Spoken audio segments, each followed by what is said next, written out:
किसान साथियों, राम राम। आशा और उम्मीद करता हूं कि आप सब ठीक ठाक होंगे। साथियों, इस चर्चा में मैं आपको मध्यम वर्ग के बारे में जो परेशानी मौके के ऊपर सामने आ रही हैं उनकी थोड़ी जानकारी देना चाहता हूं। मैं आपको बता देना चाहता हूं कि चौतरफा रूप से किसान गिर चुका है। इधर पुड़े तो कुआं और इधर पुड़े तो खाई, यह स्थिति किसान की बन चुकी है। थोड़ी समझने वाली बात है साथियों, आवाज़ उठाने वाली भी बात है, संगठन और एकता बनाने वाली भी बात है। कृपया करके मेरे इस वीडियो को ज़्यादा से ज़्यादा किसानों तक शेयर करके हमारा समर्थन करने का काम करिए, ताकि हम इस बात को आगे से पहुंचा करके हमारी किसानी यानी मध्यम वर्ग की दशा को सुधार सकें। मैं आपकी जानकारी के लिए बता दूं, किसान हो, मजदूर हो, छोटा दुकानदार हो, छोटा व्यापारी हो, ये सब के सब आज इतनी बड़ी परेशानी के दौर से गुजर रहे हैं जिसका कोई आकलन नहीं किया जा सकता। परंतु हम बात किसान की कर रहे हैं, क्योंकि हमारा ये अभियान जो किसानों के लिए चलाया जा रहा है, आज जो किसान की हालत बनी हुई है इसके बारे में मैं आपका ध्यान आकर्षित करवाना चाहता हूं। मैं उम्मीद करता हूं कि आप इसी तरह की बातें आपको मिलें, आप शेयर करें। हमारे चैनल के ऊपर जो खेती किसानी के अनेक वीडियो आ रहे हैं वो सुन करके उनका ब्यौरा लेकर के सोच समझ के खेती किसानी करने का काम करें। साथियों, डीजल महंगा, खाद महंगी, पेस्टिसाइड महंगा, पशु चारा महंगा,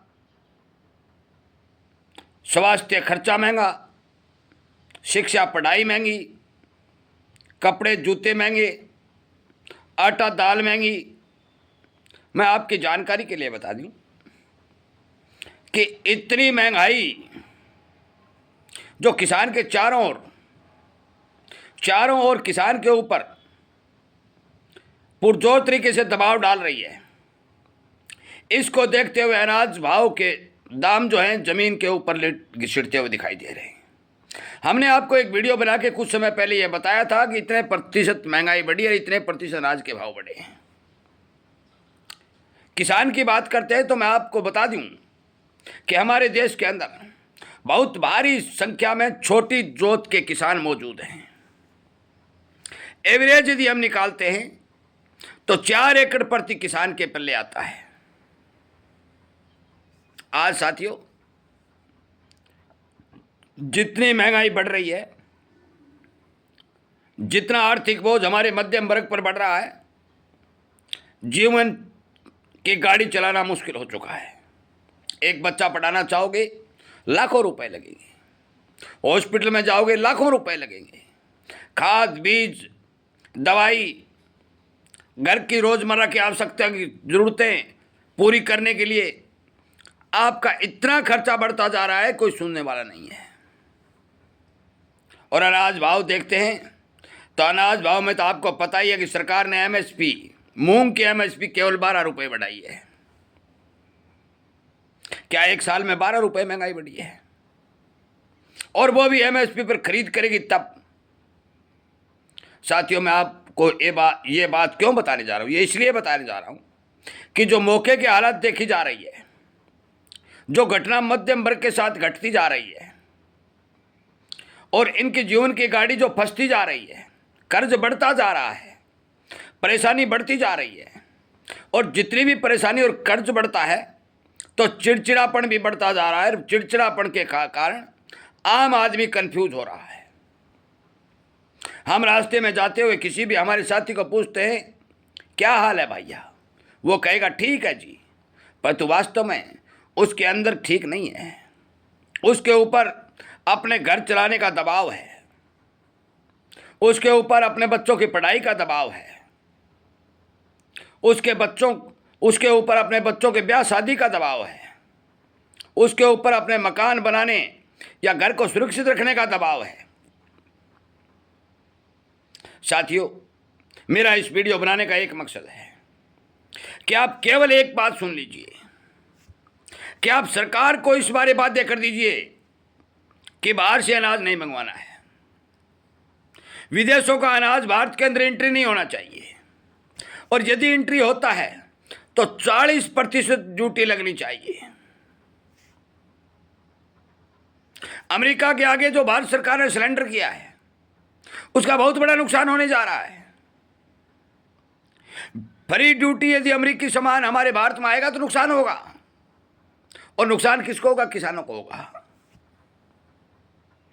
40% ड्यूटी लगने के बाद यदि कोई अनाज, रुई, नरमा जो भी है भारत के अंदर आएगा, मैं आपकी जानकारी के लिए बता दूं कि किसान को अच्छा भाव मिलेंगे। आज लहसुन चीन का भारत के अंदर एंट्री हो रहा है, कोई पूछने वाला नहीं है। कॉटन फ्री ड्यूटी आ रही है, कोई पूछना नहीं है। ऑस्ट्रेलिया से चना आ रहा है, कोई पूछने वाला नहीं है। ब्राजील से मटर आदि आ रहे हैं, कोई पूछने वाला नहीं है। साथियों, इतना भारी भरकम सामान भारत के अंदर आ रहा है। विदेशी लोग जिनके पास हजारों हेक्टेयर जमीनें हैं, जनसंख्या वहाँ की कम है, उत्पादन वहाँ पर ज़्यादा है, उसका लगातार फायदा उठा करके भारत के किसान को मारने का काम कर रहे हैं। मैं एक बात पहले बता चुका हूँ, जहाँ जहाँ हमारे भारत के नेता जाते हैं फूल मालाओं से स्वागत होता है। वो हमारे नेता का नहीं होता, वो भारत की जनसंख्या का होता है, क्योंकि इसको दुनिया बाजार समझती है। और इस बाजार में इस महंगाई के तड़के ने, इस महंगाई के झटके ने किसान को ऐसी जगह ले आके खड़ा कर दिया है कि घर का धोबी का कुत्ता घर कान को गाट का। आज हमारे देश में रुपया होता जा रहा है, और अमीर होता जा रहा है, गरीब होता जा रहा है। मध्यम वर्ग खत्म होने के कगार पर है। अमीर और गरीब दो वर्ग बच रहे हैं। मध्यम वर्ग यदि अमीर के साथ जुड़ता है तो उसका कुचुम्बर निकल जाता है, गरीब के साथ वो जुड़ नहीं सकता है, क्योंकि आज उसके जीवन जीने की शैली बदलना कोई आसान ना काम नहीं है। जो ही हमारी रोजमर्रा की आवश्यकताओं की पूर्ति करने के लिए किसानों ने अपना मेहनताना अनाज पैदा करने का काम किया, खून पसीने से खेतों को समतल किया, ट्यूबवेलों का आविष्कार किया, टैंक बनाए, होद बनाए, नहरें आई, अनेक तरह के संसाधन पानी के जुटाए, खेती में अन्न का उत्पादन ज़्यादा बढ़ाया, भारत सरकार को, हमारे भारत को आत्मनिर्भर बनाया, और बदले में किसानों को इतना बड़ा धोखा मिला कि आज इतना उत्पादन बढ़ाने और देश की तरक्की में इतना योगदान देने के बाद किसान को भाव नहीं मिल रहे। आज पशु चारे की बात करिए, 1500 रुपये क्विंटल। पशु चूरी की बात करिए जो अनाज के रूप में है, 3-4 हज़ार रुपये क्विंटल।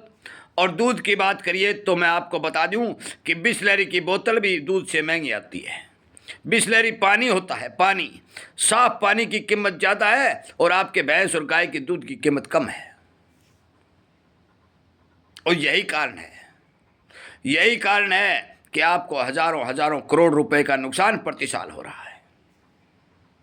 साथियों, मेरे इस वीडियो को सरकार तक पहुंचाइए, हमारे उन प्रिय नेताओं, अफसरों तक पहुंचाइए, और उन्हें इस बात से आगाह कराइए कि आप कृपया करके किसान को बचाने के लिए अपने नीतियों में बदलाव करिए, और ये आयात और निर्यात की नीति को बदल दीजिए, और विदेशी देशों के आगे सरेंडर मत करिए।